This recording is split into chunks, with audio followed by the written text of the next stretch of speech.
My name is Olivia Parker. I was 28 years old, and before that trip to Venice, I thought I had planned everything perfectly. I had saved money for almost a year. Finally, I was about to enjoy my dream vacation in Italy. Honestly, I wanted peace. I wanted beautiful memories, and maybe I wanted to forget my painful breakup. Venice looked magical. The canals, the music, the old buildings, everything felt like a movie. I checked into a beautiful hotel near the Grand Canal. I smiled when I saw the lobby. Soft lights, fresh flowers, and the smell of coffee everywhere. But 10 minutes later, everything changed. The hotel manager looked nervous. "Miss Parker, I am very sorry. There has been a mistake." "What kind of mistake?" I asked. Heavy rain had flooded part of the city. Several guests had extended their stay, and there were no empty rooms left. I couldn't believe what I was hearing. "You must be joking. I booked this room 3 months ago." The manager looked embarrassed. "Please forgive us. We have only one solution." I crossed my arms. I was afraid to ask. "What solution?" Then he said something unbelievable. "You will have to share the suite with another guest." I almost laughed. Absolutely not. I'm not sharing a room with a stranger. But outside, the rain became stronger. Every hotel in Venice was fully booked. I had no choice, and honestly, I hated that fact. 20 minutes later, I stood in front of suite 307. My hands felt cold. My mind was full of terrible possibilities. Then the door slowly opened, and standing in front of me was the most handsome man I had ever seen. But the strange thing wasn't his smile or his beautiful green eyes. The strange thing was, he looked just as shocked as I was. I simply stood there in silence. For a second, I forgot why I was angry. The man looked surprised too. And honestly, he seemed just as uncomfortable as I was. "Please tell me you're not Olivia Parker." I blinked in confusion. "And please tell me you're not the stranger I'm supposed to share a room with." Suddenly, he laughed softly. And somehow, I couldn't stop myself from laughing too. His name was Ethan Cole. He was 31 years old, and he was a travel photographer from Canada. "Believe me," Ethan said, "I'm not happy about this either, but I promise I won't make things weird." Somehow, his honesty made me feel better. The suite was huge. There were 2 bedrooms, 2 bathrooms, and a beautiful balcony overlooking the Grand Canal. Maybe this wouldn't be so terrible after all. That evening, rain continued outside, and Venice looked magical. I ordered pasta. Ethan ordered pizza, and before we knew it, we were having dinner together. "So," Ethan smiled, "bad breakup?" I almost dropped my fork. "How did you know?" Ethan laughed softly. "Because people who travel alone usually carry stories." His answer surprised me, but somehow he wasn't wrong. Hours passed quickly. We talked about movies, music, childhood memories, and funny travel disasters. For the first time in months, I laughed without forcing myself. Then, suddenly, Ethan's phone rang. He looked at the screen, and his smile disappeared immediately. His face became pale. I had never seen someone's expression change so quickly. I need to take this. He walked out onto the balcony, but because the glass door was slightly open, I accidentally heard a few words. "No," Ethan whispered.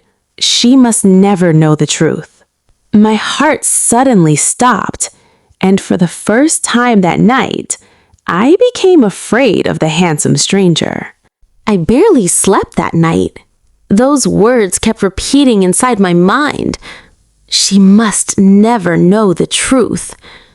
Who was he talking about? And what truth was he hiding? I wanted to believe I had misunderstood him, but something inside me felt uneasy. The following morning, Ethan acted normal. Too normal. "Good morning, Olivia. I brought you coffee." I stared at him.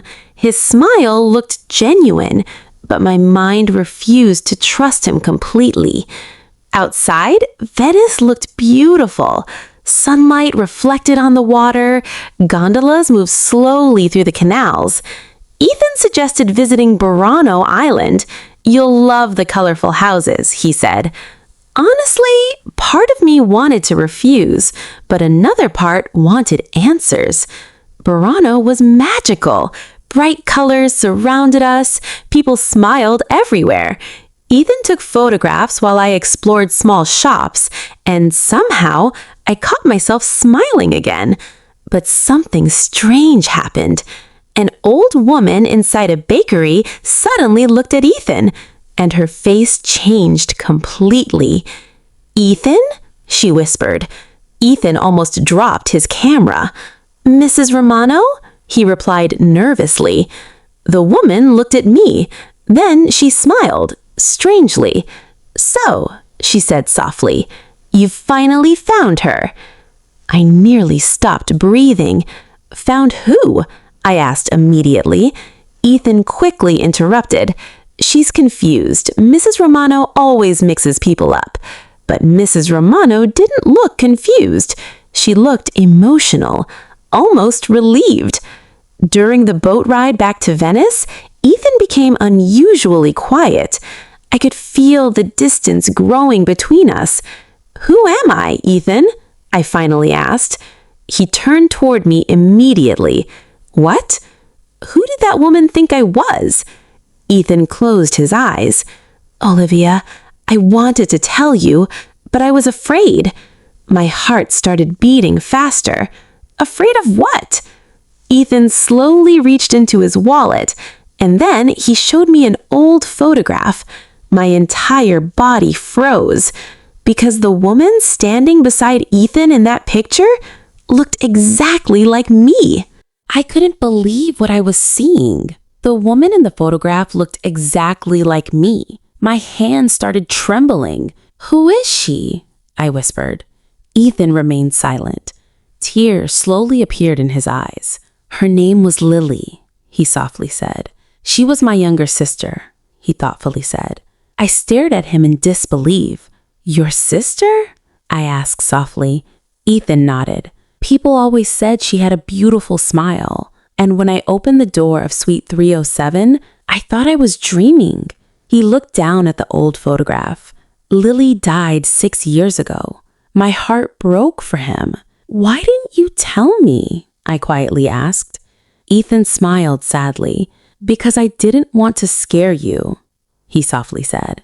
"And honestly, I was afraid you would leave." Suddenly, I remembered the phone call. She must never know the truth. Now, everything made sense. I could see the pain in his eyes, the pain he had carried for years. "I'm sorry, Ethan." But instead of smiling, Ethan stood up and walked away. I froze. "Ethan," I called out, but he disappeared into the crowd. 2 days later, it was finally time for me to leave Venice. My suitcase was ready, but my heart wasn't. Somehow, I missed the stranger who had made me laugh again. I missed our late-night conversations. I missed his smile. And perhaps I had fallen in love with him. Suddenly, someone knocked on my hotel room door. I slowly opened it, and there he was. Ethan stood in front of me, holding a small bouquet of white roses. "I'm sorry," he whispered.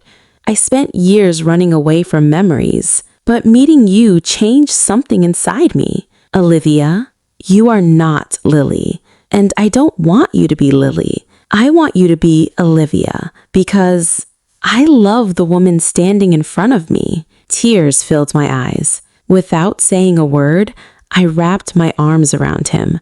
Outside, Venice looked beautiful. The evening sun painted the canals gold. I came to Italy hoping to forget the past, but instead, I found a future. 1 year later, Ethan and I returned to Venice together. We stayed in the same hotel. And yes, Suite 307 was available. Sometimes I still laugh about that terrible hotel mistake because honestly, it wasn't a mistake at all. It was the most beautiful thing that ever happened to me.